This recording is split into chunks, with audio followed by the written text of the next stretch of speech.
Right. Welcome, everybody. I'm excited to be here and present some of the cases. As we go ahead and get started. Just click it. Yes, so forward and pointed to the desk. Only two of those guys. Okay, here we go. My disclosures. And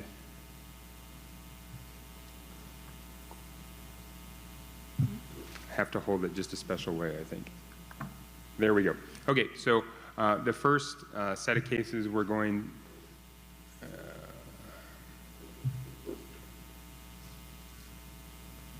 okay, we're where we should be. Good. Sorry about that. So we're going to talk a little bit about Sturge-Weber syndrome. This is a sporadic congenital disorder.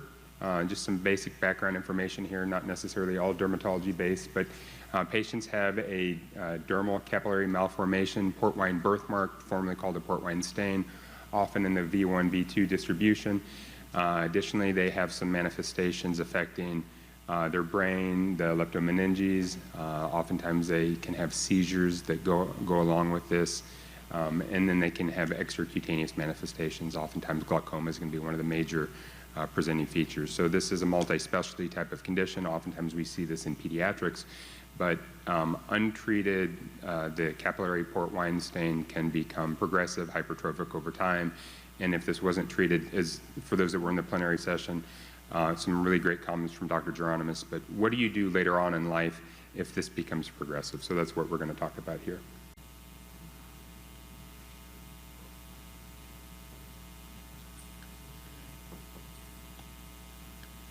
Next also. There, if I say next, you guys can advance? Okay, that'll work better for me.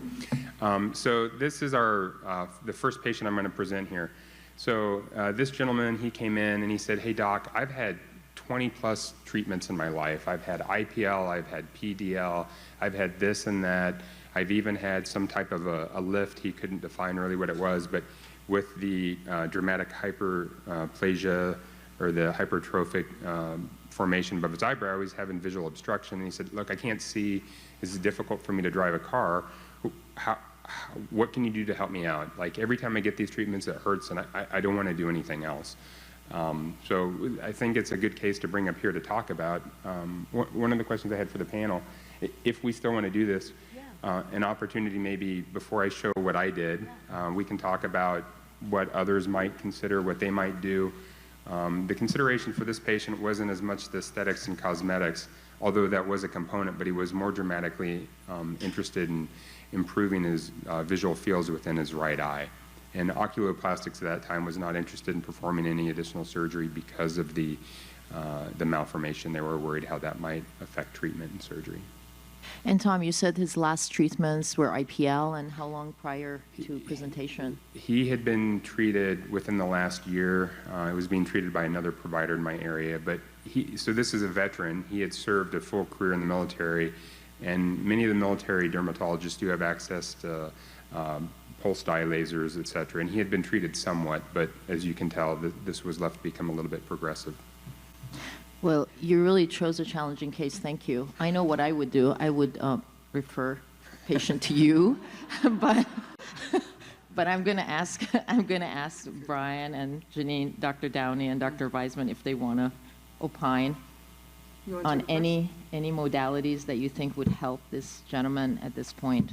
And I'm sorry, so just to be clear, he's really concerned about his right upper eyelid, is that correct? Yeah, it's more of visual obstruction. Yeah, so honestly, I just operate on these patients. I mean, I use a CO2 laser for incisional. I don't know if you have to. I let the epi work for 20 minutes or 15 minutes or whatever. But interestingly, I mean, they ooze some, but it's not as bad intraoperatively, I find. Post-operatively, they're swollen for longer. It takes them a month probably to get where most people are in a week, but I find that they do just fine. Wonderful. And for me, number one, I'm married to an attorney, so I'm always paranoid about covering my butt. New Jersey, where I practice in Montclair, it's the most highly litigious state in the country. So I agree with the CO2. I like that idea. But I would talk about the risk of blindness, the risk of blindness, the risk of blindness. He has to know that he could lose the sight that he has, and that needs to be stressed in my opinion, first and foremost, medical legally to protect us and also to protect the patient. So that's one. Number two, on a temporary fix, I would do a little bit of Botox right, like right by his eyelid line to try to pop the lid open. 2 units, and 1 unit on the bottom, just to pop his, because I want to see how responsive and if his muscles are actually still working. So that's a temporary fix, but he's saying he can't see. So before the surgery and before all the downtime, let's see how active and how much those muscles work by just doing a little bit of Botox in that area. And I do that for facial asymmetry all the time, and I'll show you guys a case where it didn't work out well for me in a minute, but technically I've done that like, for whatever, 20 years, and I've only had one complication that I'm going to show you guys shortly. But those are the two things that I would do. I agree with everything Brian said about the surgeries, and I love what you said about referring out. And I mean, if there's a limitation to the practice, I think it's wise to consider, outside counsel. Yep. As you said. Amen. But your tox application is really to help the vision, to open up. Yeah, it's to pop correct, the lid open. Correct, just to be you do it for asymmetry, That's right. but in this case, That's you're right. doing it to pop modulate that eye the- open. that's right. Because I want to see how functional That's those right. muscles are. Because then if the muscles are not functional and tox doesn't work at all, That's right. then he can't blame you for not having Right. functioning muscles later because you did this pre-test on him. Right. So that's why I think that Right. should be Very done before wise. the surgery. Very wise. Yeah. Dr. Halas, anything to add to this very challenging, no, it is actually, this, I love the idea that Janine just suggested. oh, you don't have a, No, that's okay. I love the idea that Janine just suggested, and also Brian's approach, so I probably would do something kind of using the above. I didn't have Janine's idea. That one is really very interesting. But starting with he's had vascular lasers, you said he had a pulse dye. He has been treated with a variety of vascular devices in the past, yeah.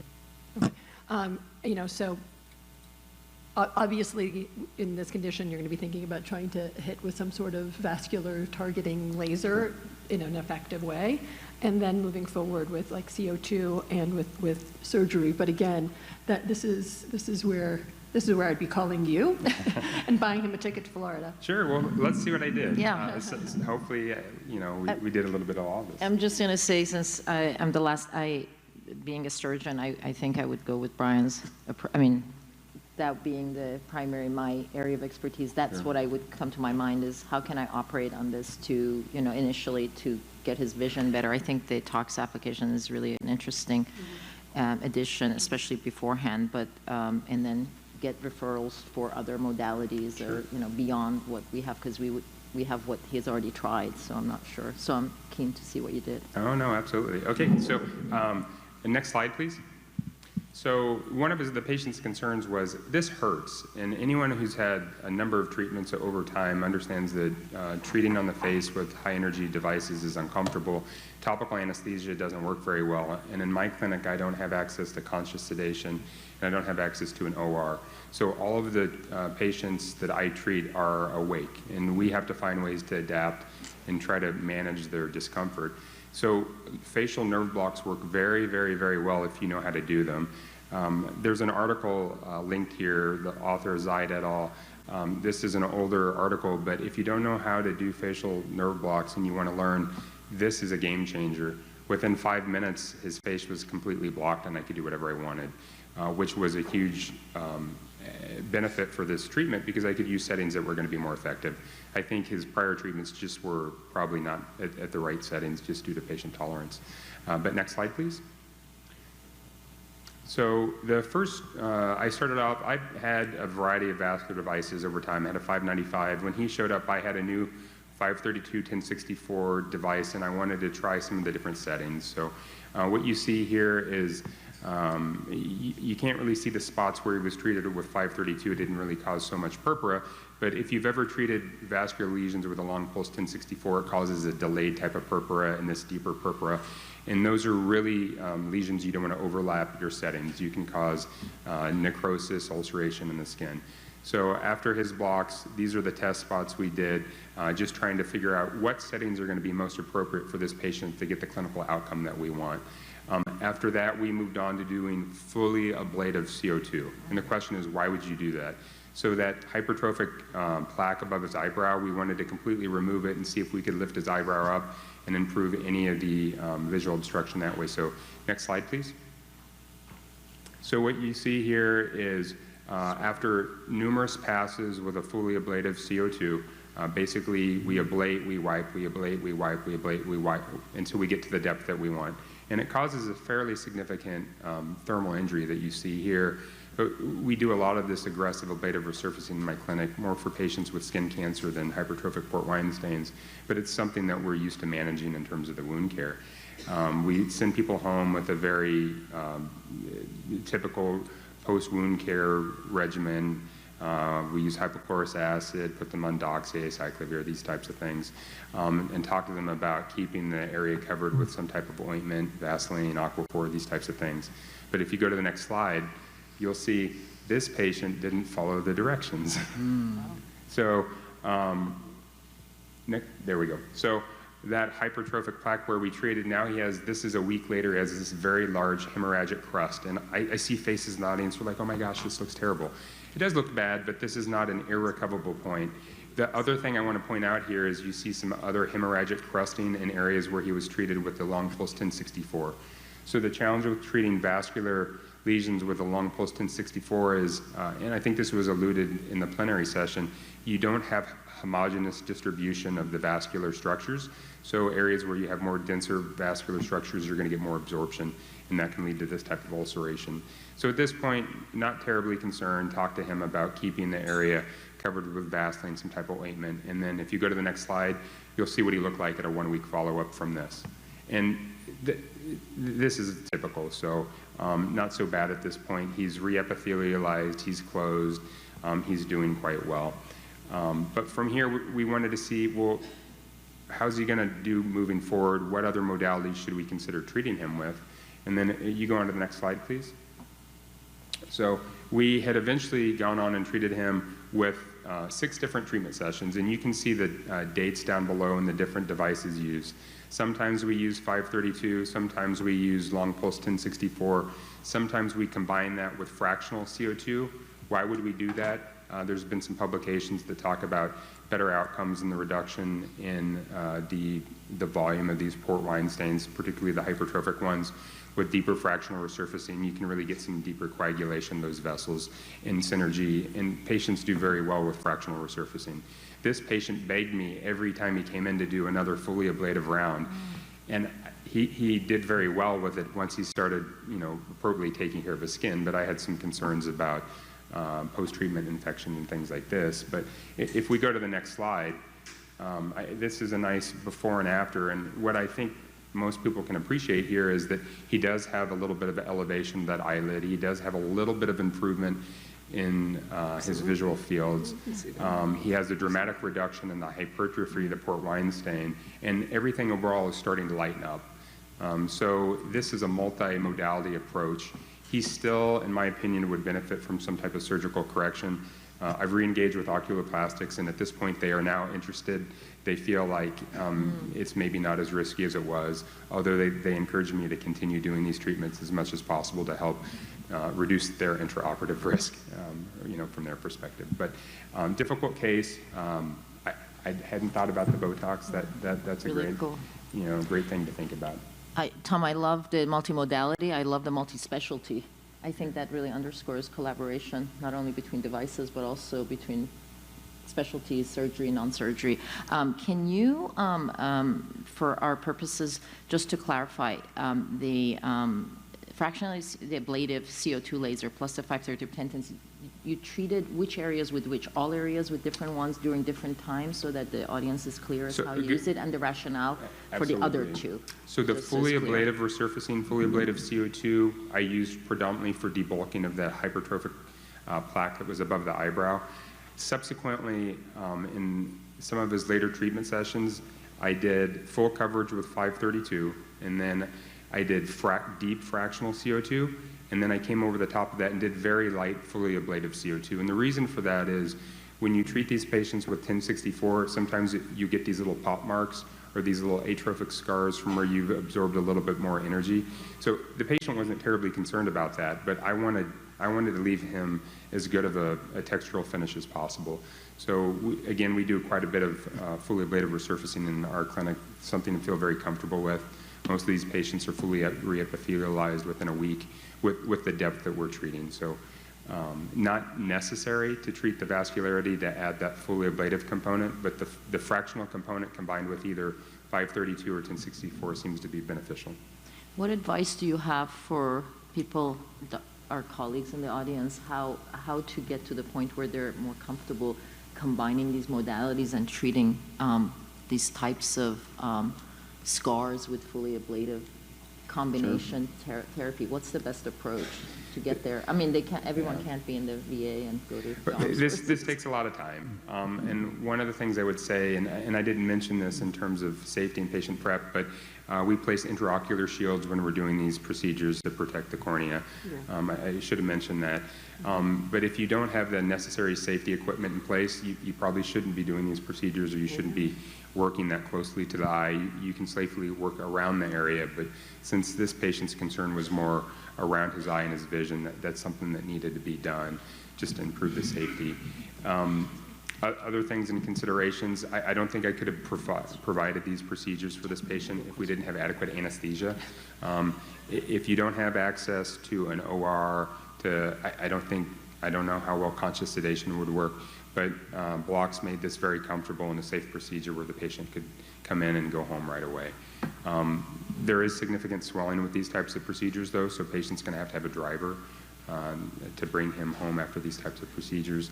But in terms of gaining this type of experience, I think it's slow. A lot of people have experience with 532, 595 lasers.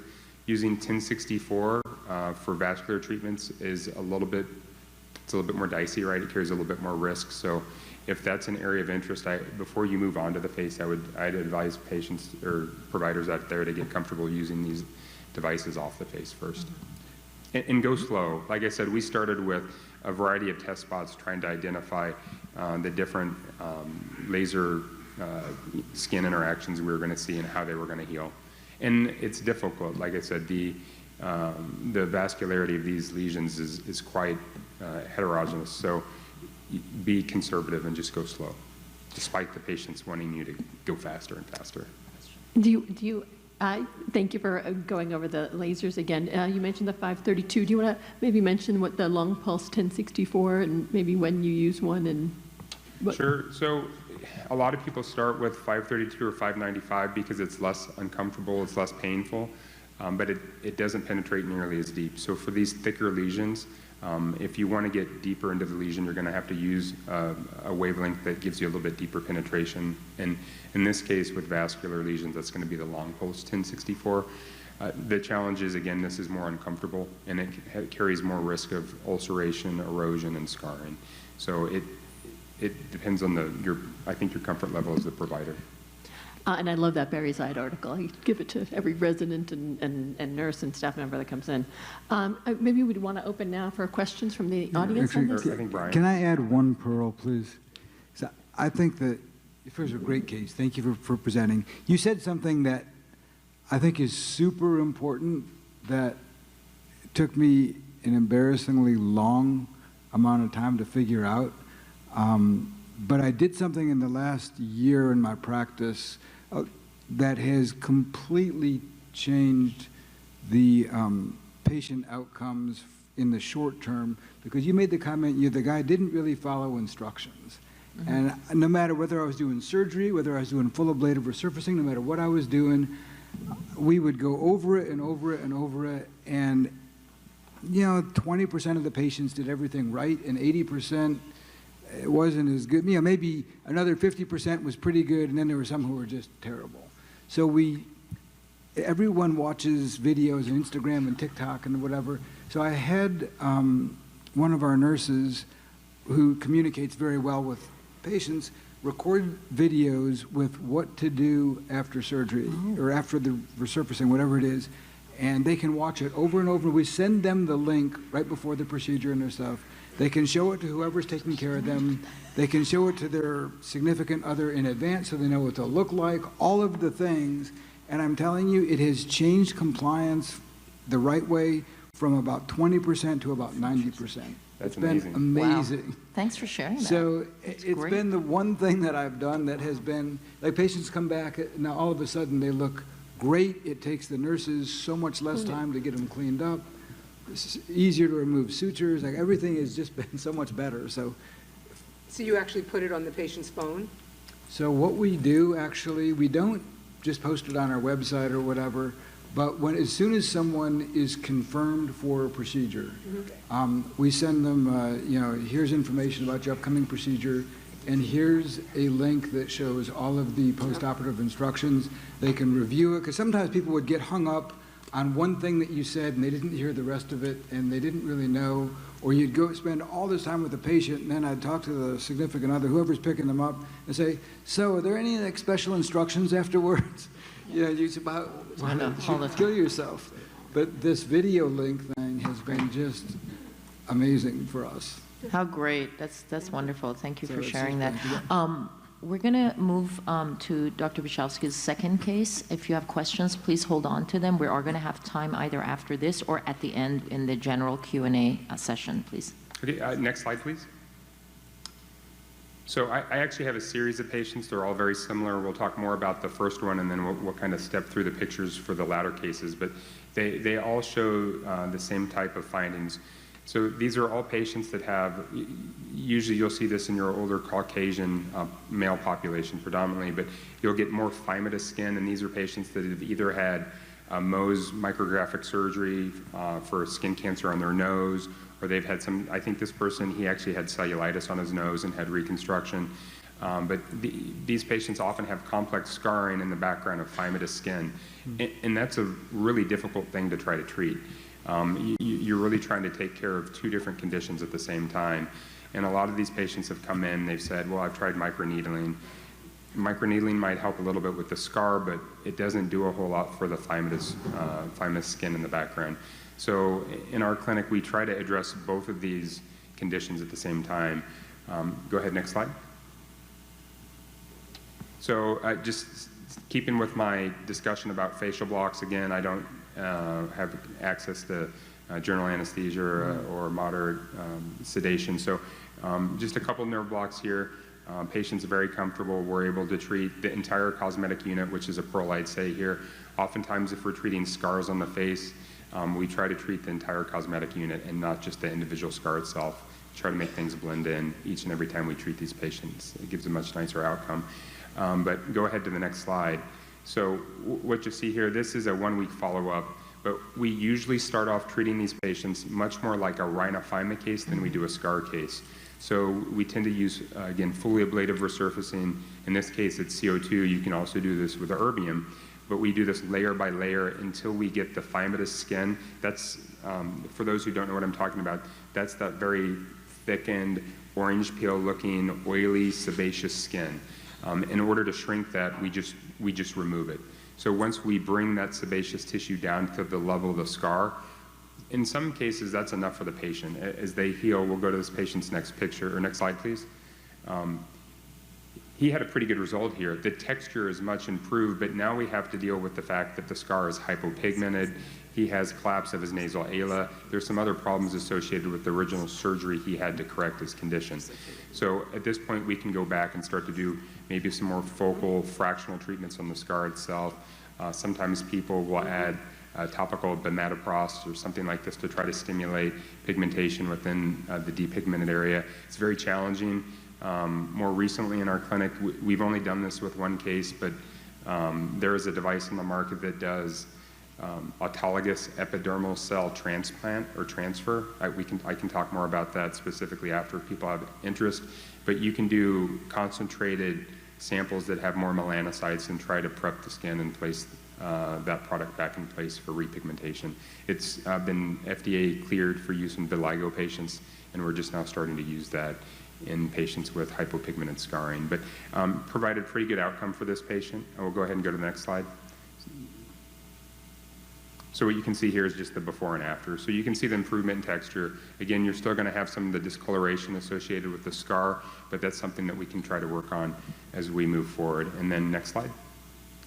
Just the same patient before and after from a different angle. And then the next set of slides, I'm just going to go through a little bit more rapid for the sake of time. But next slide, please. So same thing with this patient. He also happened to lose about 50 pounds between the interval in these images, if you notice that. One of the things that I point out with him, and you might be able to see it, but he was a pretty heavy smoker before treatment, and he promised me he stopped. And I don't do any aggressive resurfacing on smokers. I just don't do it.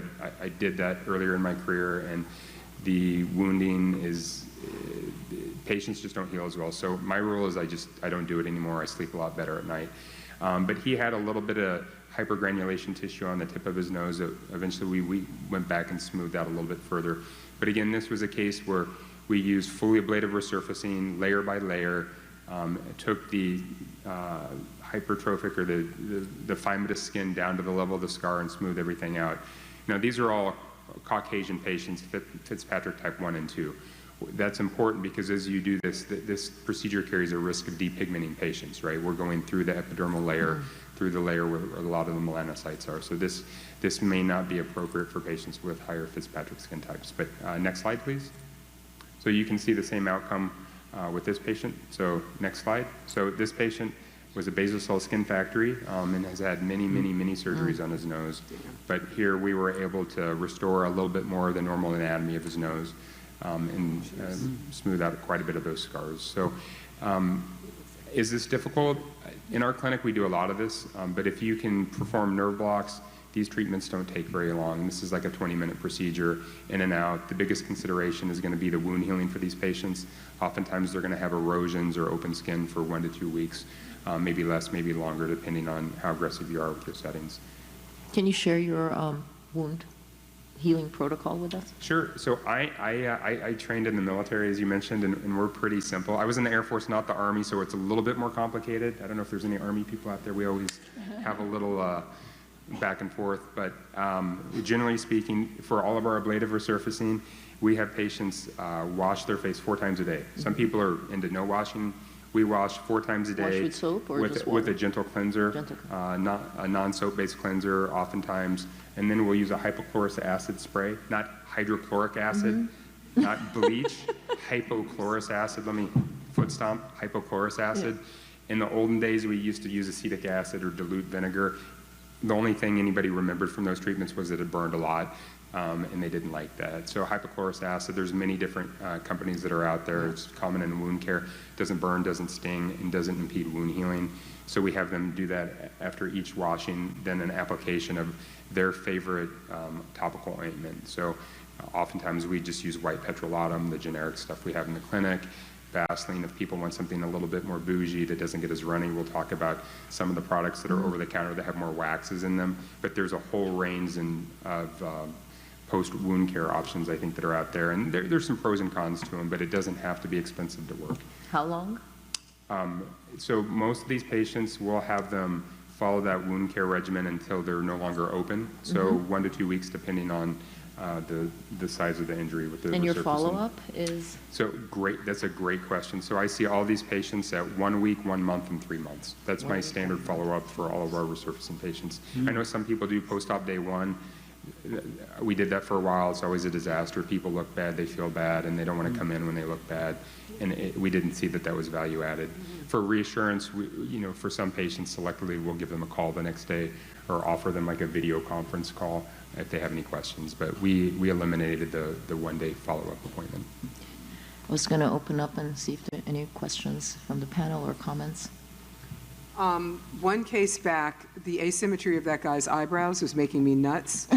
So I just can't, I'm so like ADHD, I can't even look at it properly. So I would have him, if you look, his right side, he probably sleeps more on his right side. So unless he's a big snorer, he has, some issues, I would try to encourage him to sleep on his back with one of those pillows that's a sleep aid, because he's literally crushing that side of his skull.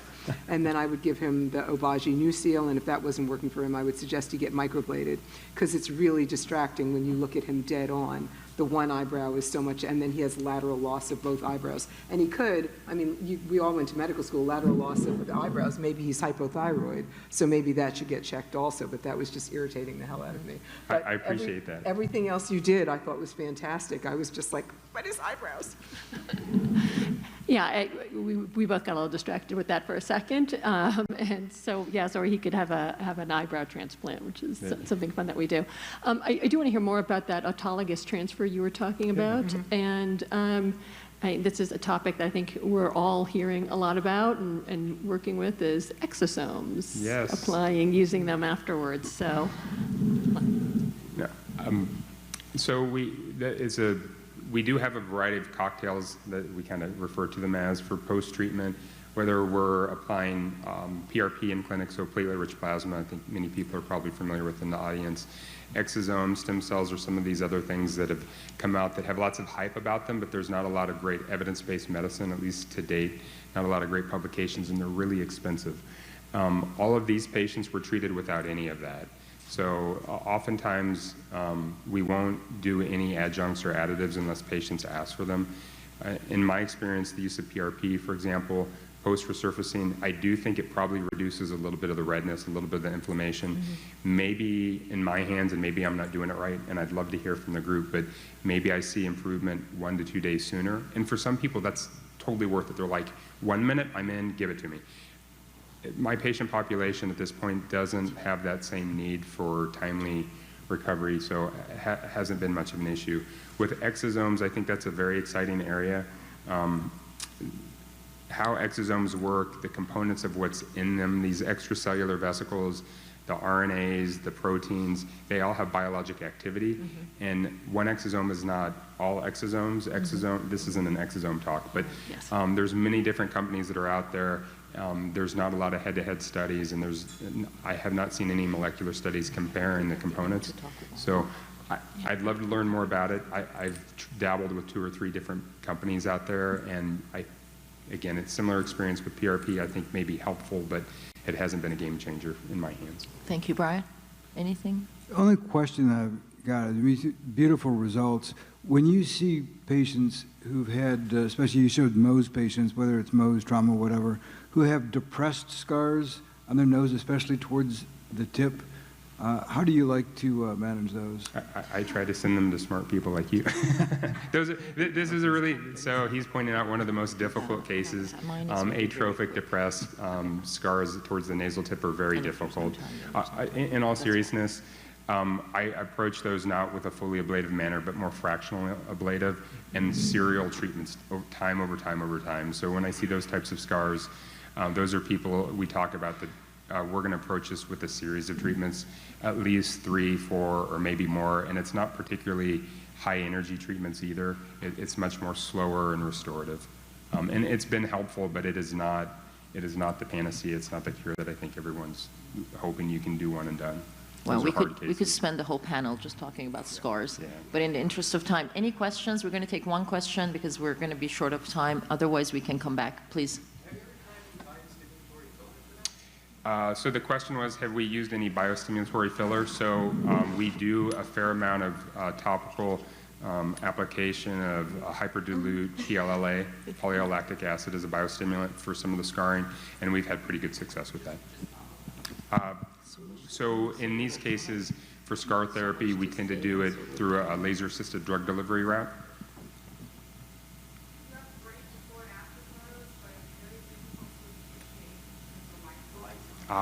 Can we dim the lights in the background? Oh, Thank you for that. Now you say.